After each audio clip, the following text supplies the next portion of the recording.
अगर नहीं जो यहाँ के जनाब सरपंच है वो आवाम से माफी मांगे, क्योंकि उसने बोला था कि मैं पंचायत में लिस्टें बनाऊंगा। पंचायत जो वजूद में आई है, मैं भी सरपंच रहा हूँ, कि यहाँ पर जो भी लिस्ट बनती है वो पंचायत घर के बनती है, उसको देही मजलिस कहते हैं, उसको आवाम को बनाना पड़ता है। और ये डाक बंगले पूंछिया मंडी में अगर ऐसे बनेंगे तो हम सड़कों पर आएंगे, क्योंकि आज हमने इसलिए यहाँ पर रखा है कि हम चाहते हैं कि एडमिनिस्ट्रेशन जो डीसी साहब हैं वो फौरी इंक्वायरी करे, जीआरएस और सेक्रेटरी ने जो यहाँ से पैसे लिए हैं और मिलकर, क्योंकि अवामी नुमाइंदा जो था वही हमें बिक गया। हमारी बदकिस्मती यही है कि जिस आदमी ने वादा किया था कि मैं खिदमत करूंगा, उसी ने जनाब यहाँ पर मिलकर पैसे जो दिलाए हैं, और जिनके बाथरूम हैं उनको पैसे नहीं मिले हैं, जिनके बाथरूम नहीं है।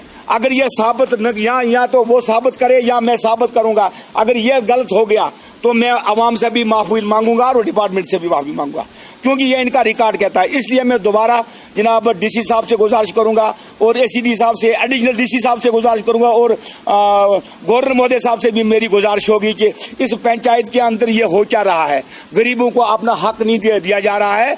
इसलिए मैं आवाम की तरफ से गुजारिश करूंगा कि आप फिलपोर इसकी तहकीकात की जाए।